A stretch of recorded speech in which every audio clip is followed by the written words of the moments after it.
Hi, it's that fantasy chick back again with another live stream. It's another Monday. This today we'll be talking about another filler episode of The Flash, another episode of the Sir Grogu show, and we're going to be talking about some things in the Marvel universe. Um, But I hope everyone had a happy Easter weekend. I had a lovely Easter weekend. I was still trying to recover from the weekend before, but didn't get much recovery because apparently Good Friday is not a federal holiday. So I did not get Good Friday off. So no back to back 3 day weekends like I had wanted it to be. So unfortunately. But whatever, I'll get another holiday. It's what are we? We're in April. We'll get another holiday coming up in May. So, but other than Good Friday not being the holiday it was supposed to be, I still had a good weekend. I hope you had a good weekend for you. And first up, let's talk about Liv Tyler returning to Marvel in Captain America 4. And I have an article. So,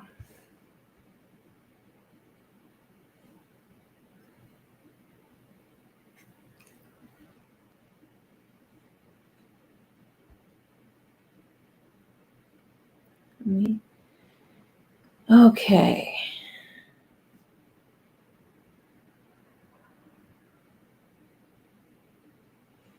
Okay, Liv Tyler returns to Marvel for Captain America 4. Anthony Mackie is top lining the Marvel Studios feature as hero Sam Wilson, taking up the mantle of Captain America for the first time on the big screen. 15 years after starring in The Incredible Hulk, Liv Tyler is making her return to Marvel Studios, The Hollywood Reporter has confirmed. Tyler has joined the cast of Captain America 4, currently titled Captain America New World Order. She will reprise the role of scientist Betty Ross. Ross is the daughter of General Thaddeus Thunderbolt Ross, who was played by the late William Hurt in several films and will now be portrayed by Harrison Ford in the new installment. Incredible Hulk was released in the summer of 2008 as Marvel Studios' second feature after Iron Man launched the MCU. It starred Edward Norton as Bruce Banner, the Hulk, with the actor famously exiting the franchise and being replaced by Mark Ruffalo for The Avengers. Tyler's Ross was not seen again, though over the years, actors from that film have appeared in other projects. Hurts Ross has had a role in Captain America Civil War, while Tim Roth, who played the villain Abomination, was a key part of the Disney Plus series She-Hulk. Tim Blake Nelson, another Incredible Hulk alum, is also returning for New World Order. Also on the roll call are Carl Lumbly, back as original super soldier Isaiah Bradley after playing him in The Falcon and the Winter Soldier. Danny Ramirez returning as the Falcon and Winter Soldiers. Joaquin Torres liked him, liked Carl Lumbly. And MCU newcomer Shira Haas. Anthony Mackie is top line in the feature as Sam Wilson, taking up the mantle of Captain America for the first time on the big screen. The Cloverfield Paradox director Julius Ona is directing the feature, which is currently shooting in Atlanta. Winter Soldier show creator Malcolm Spellman wrote the script with Dallin Mooson. Disney Marvel has set a May 3rd, 2024 release for the adventure thriller. Tyler is known for her seminal work around the turn of the century. Damn. Wow. We're saying turn of the century now? Okay, people. appearing in movies such as Armageddon and Peter Jackson's The Lord of the Rings trilogy, not to mention such 1990s classic as Empire Records. She was one of the stars of HBO's acclaimed The Leftovers and had a run on Fox drama 9/11 Lone Star. That just sounds so bad. Why did you have to say turn of the century? Why couldn't you say 2000s? Why couldn't you just say the 2000s? Why did you have to say turn of the century? When I think of turn of the century, I think of turn of the last century, you know, 1900s. But now it's 2000s, turn of the century. Oh, well, I guess it was 23 years ago. But my gosh. I guess they're saying the height of her career was 23 years ago. Oh my gosh. Wow. It's a while ago. But she's coming back. And she's going to be playing.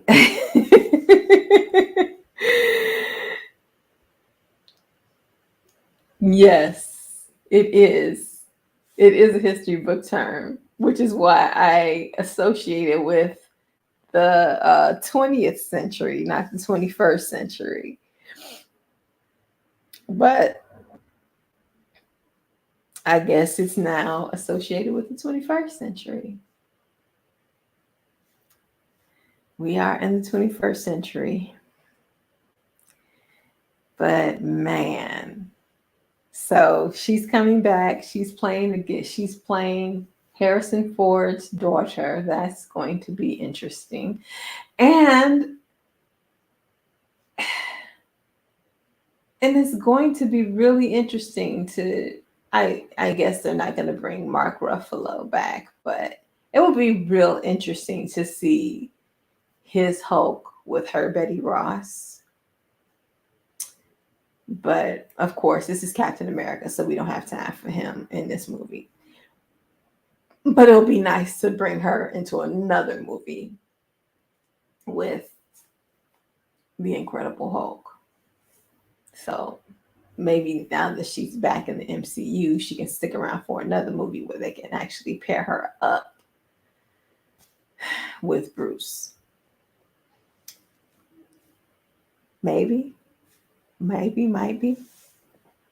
Okay. So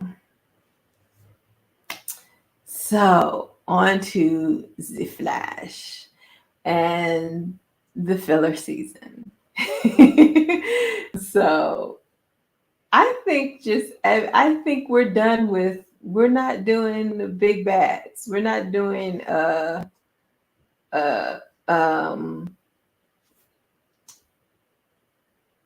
main storyline this year. They're just, every episode is just going to be one contained episode, and they're just going to deal with it as it comes. And the main storyline is just, well, I guess the main storyline is Barry and Iris dealing with, moving forward in their life and getting ready for this baby to come. So that's the main forward, not main storyline, not dealing with the big bad, but living their life and getting ready for a baby, and having baby showers and building baby furniture, and they don't have to worry about naming the baby because the baby came back from the future and told them her name herself. So they don't have to worry about picking out baby names because the name has already been picked.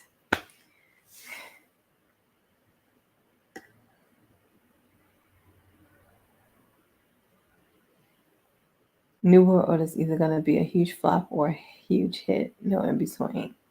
I don't know. I don't know about that.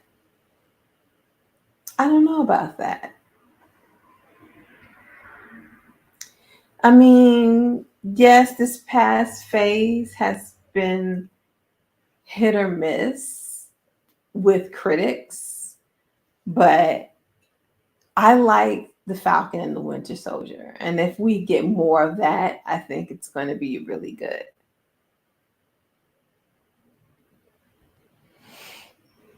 Yeah, it's the filler season.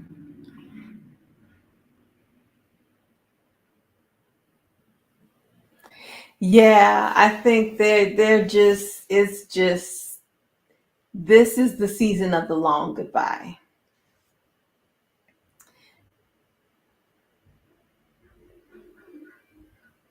You changed the baby name just to be ignorant.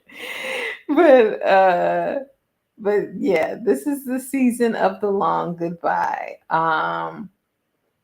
This week's episode is, what's going to happen this following week, this week is going to be they're bringing back the Green Arrow. So we're going to have Oliver. So whatever this week's adventure is going to bring is going to bring back Oliver, who's supposed to be, dead or in the afterlife or whatever. But so last week, Barry and Iris was stuck in a time loop because of a time thief. Um, I forget what they stole. They stole this thing that I forget what they stole, but they stole this thing that affected time, and I was drawing things that was affecting time, drawing things from other time periods into the time periods, making them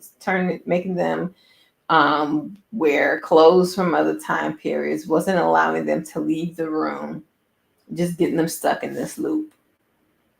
And they had to figure out who in the room was the time thief. And the sad thing about it is once they figured out, oh, there's a time thief, I was like, oh, it's her. I immediately knew who the time thief was because she was just immediately saying some off the wall stuff, and I was like, it had to be her. Maybe it's all my years of watching Murder She Wrote and immediately picking up on clues, dropped clues. But they dropped clues with her. She was supposed to be there being an inspector for electricity, and she didn't know what you call one of those circuit boxes, breaker box. She didn't know the name of a breaker box, and it's like I would have stopped in my tracks if the inspector who was inspecting my electrical did not know the name of a breaker box. I would have said, "Excuse me, should you be doing this? Are you sure you should be doing this? Should we call somebody else from your job to come out here? Because I don't trust you to be doing this. I don't trust your report already from the jump." So, but it took them the whole episode to figure out, oh, she was saying off the cuff stuff. Really? Yeah, it took y'all 30 minutes to come up with that, but whatever. And then they had, the little B storyline was, of course, begin with the love story between Chester and that girl. Again, I couldn't care less. I don't know. I don't know what it is about their storyline that I don't care about them. I think it's her because I like Chester, but it's always her. Chester is, it's always her. She's always the one who's tripping.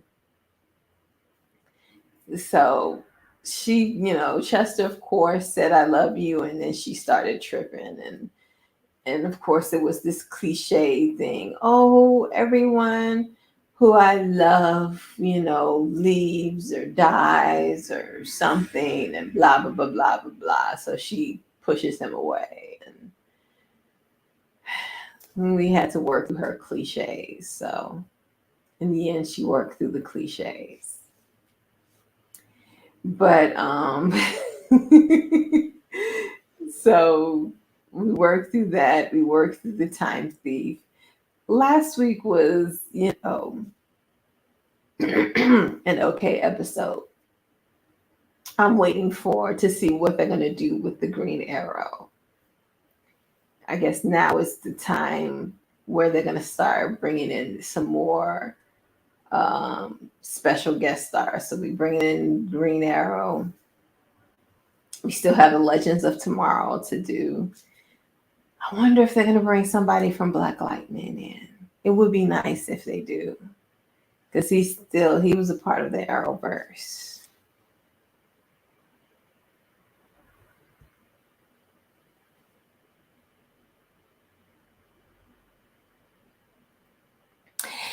That was that was her only cover, because those were the people who were coming in already. They had a bunch of inspectors coming in, to inspect their labs. So she took the place of the inspector, the electric inspector. Like, she hit him over the head and then acted like she was the inspector. She took his place. So that's why she acted like she was the electric inspector, but didn't know what the hell she was talking about. So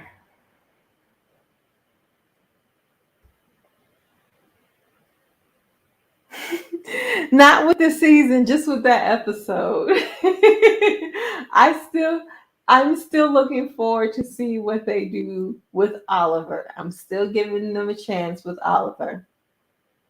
So I'm still waiting to see what they do with Oliver. It's just that episode was, it was just like last week's episode could have been a little better. It could have been better. But I'm still holding on. This is still, I'm still holding on for the episode. I'm still waiting to see how they wrap this up. So now that my expectations has been turned, and I realize that, okay, there's no more big bad. The storyline is no longer about following them fighting, coming together to fight some, common bad guy, some, for the common good or whatever. Now it's all about them building the main storyline is them trying to build their lives together. So I was like, okay, I get it. Build your life. So that's what this is all about. It's almost like it's an extended prologue with little storylines along the way. So I wonder if they're going to try to time jump ahead and have her give birth at the end of the season, because she's still quite early in her pregnancy, and they're already at episode 8. Last week was episode 8, so they only have like 5 more episodes to go. They would have to do a time jump in order for her to give birth before the show is over. But I feel like the way that this is going, this would have to culminate in the baby's birth. So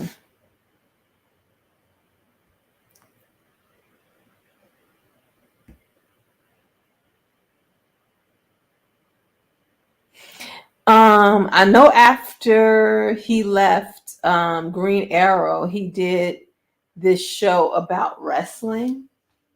I forget the name of it. It's Heels or something. I forgot the name of it. But he did a show. He did this wrestling show where he played a wrestler. And he did a movie with his cousin Robbie Amell. It's another sort of action movie, where they had powers and whatnot. very along the lines, superhero type movie that was on Netflix for a minute. I don't know if it's still on there. But they did that together. Um, those are the two things I've heard of post Green Arrow. Okay, so on to the Sir Grogu show, because he was knighted by Lizzo this week.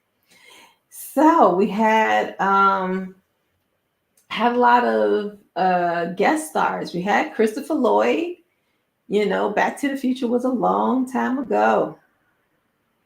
But we had Christopher Lloyd, we had Jack Black, and we had Lizzo. And of course, Grogu loved him some Lizzo, to the point where she was playing the game and he was using his force to cheat for her. Because. So this episode was all about a side quest.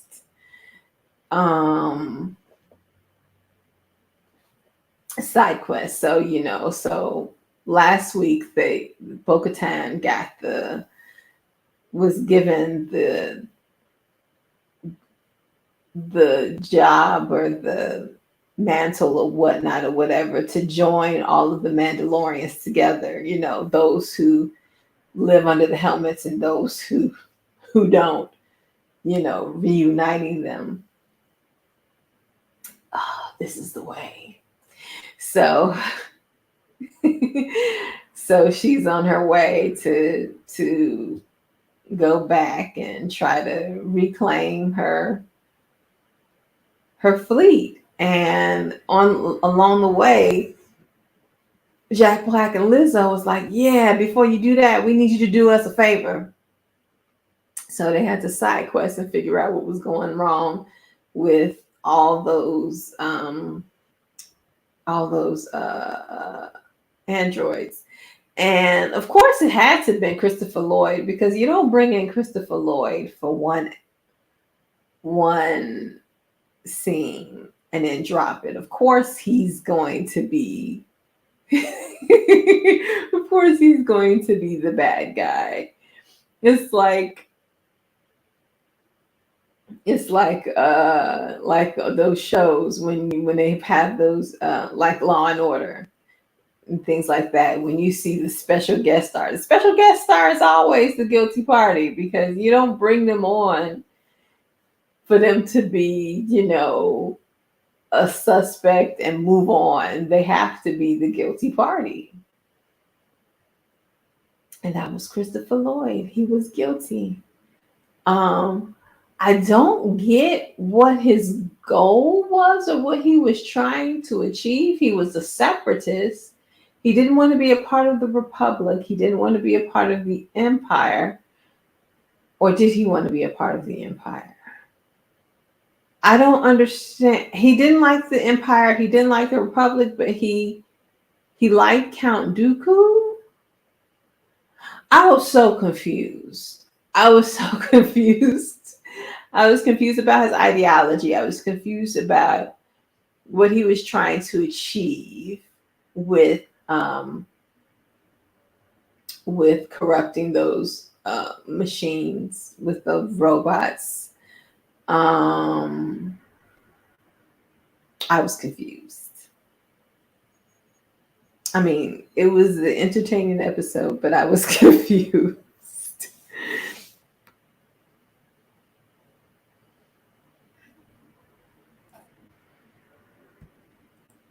The star-studded Mandalorian episode.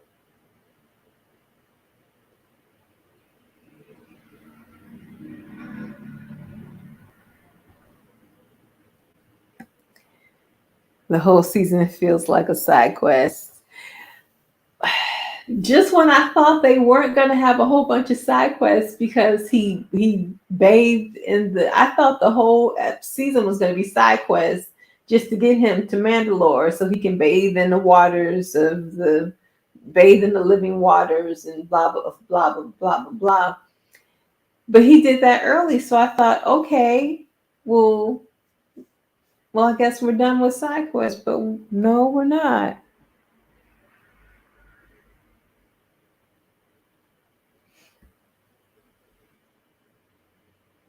The writing done around the dark saber is super annoying. Yeah, the dark saber is a MacGuffin, I guess. I don't get the point of it. I don't get the point of it. They built it up. They really built it up like they built it up like I felt like like Din Djarin was holding on to it for Grogu. And that's what I thought was happening. Like Grogu was going to be the one to wield that, dark saber, but I feel it almost feels like they were going one way with it and then they switched tacks. They switched directions and went a whole completely different way. Like they changed their mind. It feels like they changed their mind because she could have had this. She could have been had this dark saber. She could have been had this dark saber, but now all of a sudden they're deciding, oh, she can have it now. Now she can have it.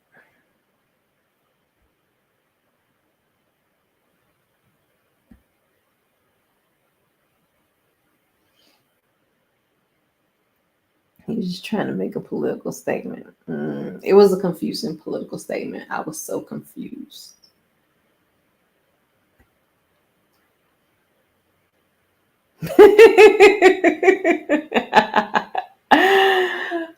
I thought it was leading that way because it was a dark saber and he was the only Jedi on the show.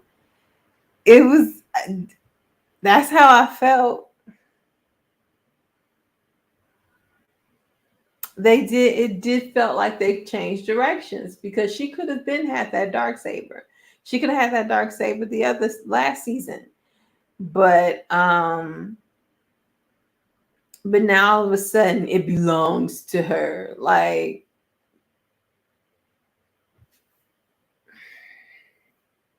they completely changed directions on that with her. So after the side quests of them figuring out that Christopher Lloyd, was behind all of the shenanigans with the androids or whatever. She goes and she has a one-on-one battle to regain her fleet with. I done already forgot this man's name. It's Axe. I done forgot this man's name. I saw the show today and I already forgot his name. But his name is so forgettable. I think it's Axe. Axe. I don't know. Whatever. The new leader of the Mandalorians. So she won. But he was all, well, it can't even be you because you don't have the dark saber. The true leader should have the dark saber, so it should be him. You won't even win it off of him. It's like you sound like a petulant child. It's like you lost. You lost. Accept that you lost and move on. But you won't even get the dark sabers. So then Jen had to prove a point. Well, technically, she did win it because I had it taken from me and she defeated the person who took it from me. So in a way, they did some mental gymnastics.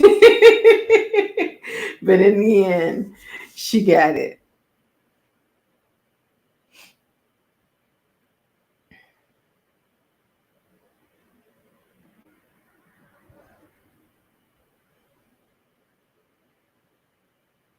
Week by week. Oh, instead of connecting them? Hmm. If Mando is the one who broke off. We never found out. But but but the thing is, with them going around doing all this mercenary stuff, it I think they want us to believe that they broke him out for somebody, that somebody paid them to break him out. So it could be them. So I think they want us to believe that it could be them. It's going to come back to them, especially once they get all the Mandalorians all in one place. It's going to come back on them. That's when it's going to come back on them. That the whole Moff Gideon and blah, blah, blah, blah. That's when it's all going to come back on them. But it's still it's still not clear whether or not they did it or whether or not somebody is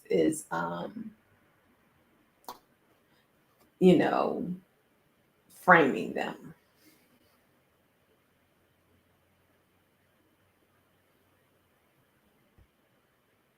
The fight scenes were good.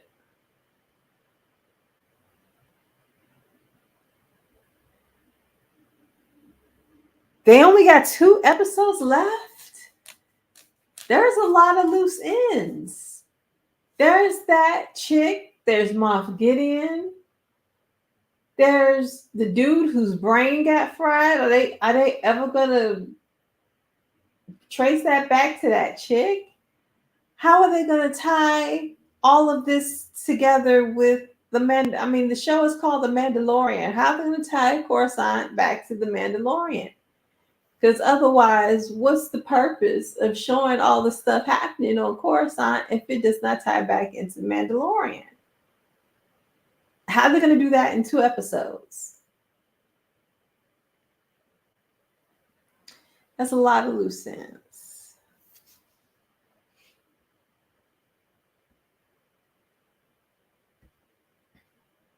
They sure are taking their time.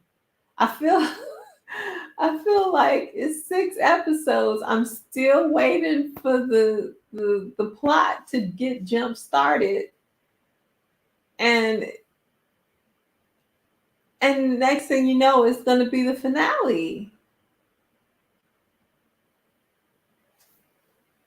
It's like we're just waiting for the finale. That's it. It's just a bunch of episodes and boom, here we are at the finale.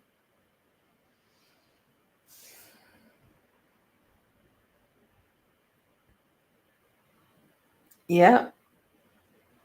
So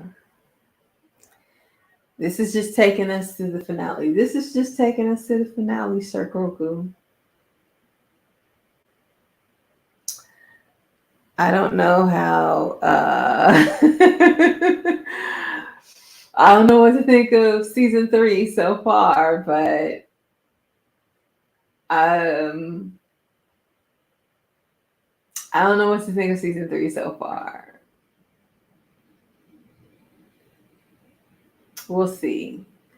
Maybe it'll all come together with the finale. Maybe the finale will bring everything together and it will be all worth it.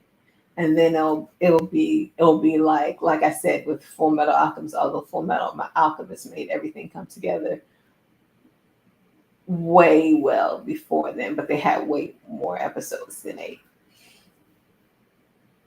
So, but maybe once they start tying everything together, then it'll blow my mind. I'm trying to be an optimist here. I'm trying to believe in the Mandalorian, just like I was believing in the Flash.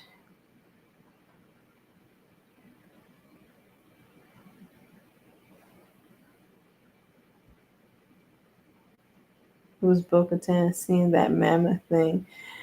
The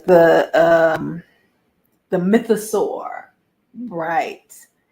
Which I thought was going to be a big battle scene, but which ended up being leading to nothing, which is a metaphor for this whole season.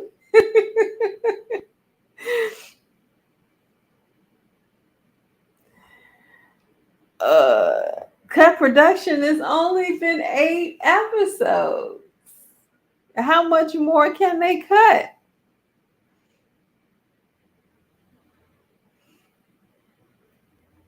Yeah. But the thing about it is, they didn't put as, I don't know if they put as much, I don't know. I don't know if they put as much, if they put as much advertising behind Willow as they did behind The Mandalorian, or if they were banking on the nostalgia factor. And it's like the nostalgia factor for Willow is a bunch of the people who watched Willow when it came out are all grown, are truly, truly grown. You really need to try to reach out to some kids. They should have tried to reach to some kids, because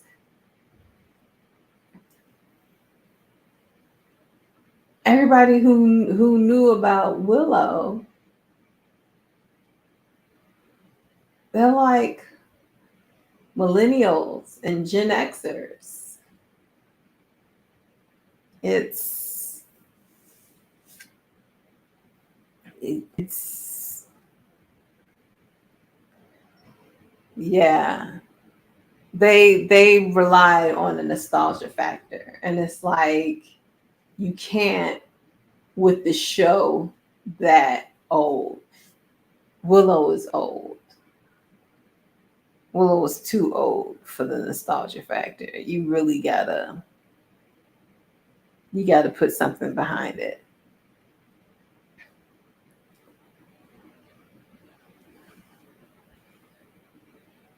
Wow. See,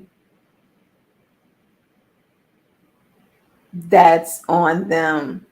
That is on them. That's on them. They didn't market the show, and then they cancel it, which is crazy. Which is crazy. Okay, so that's all for the Grogu show. Um I will be back on Wednesday to talk about Superman and Lois again, and the Gotham Knights.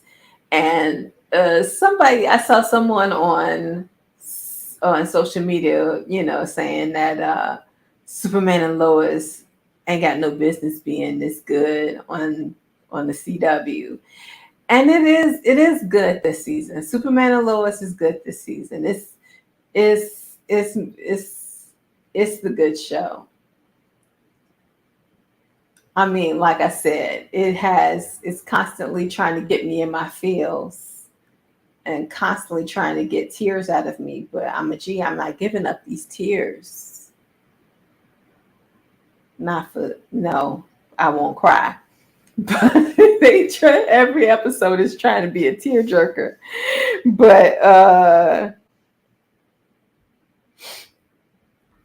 it's good. It's a good show, and they are gearing up. They have a good villain this season, Bruno Mannheim. So they have a good villain. They have good things going on. Yeah, Superman and Lois is good this season. It's been a good season so far. So it's been really good. And Gotham Knights, you know, has been good too. But I'm just waiting for them to clear their names because every episode is high tension for me. But but yeah, Superman and Lois is good. But I shall be back on Wednesday and I will be talking about those two episodes. And of course, I'll be back Friday with a video. So, um, in the meanwhile, thanks for watching.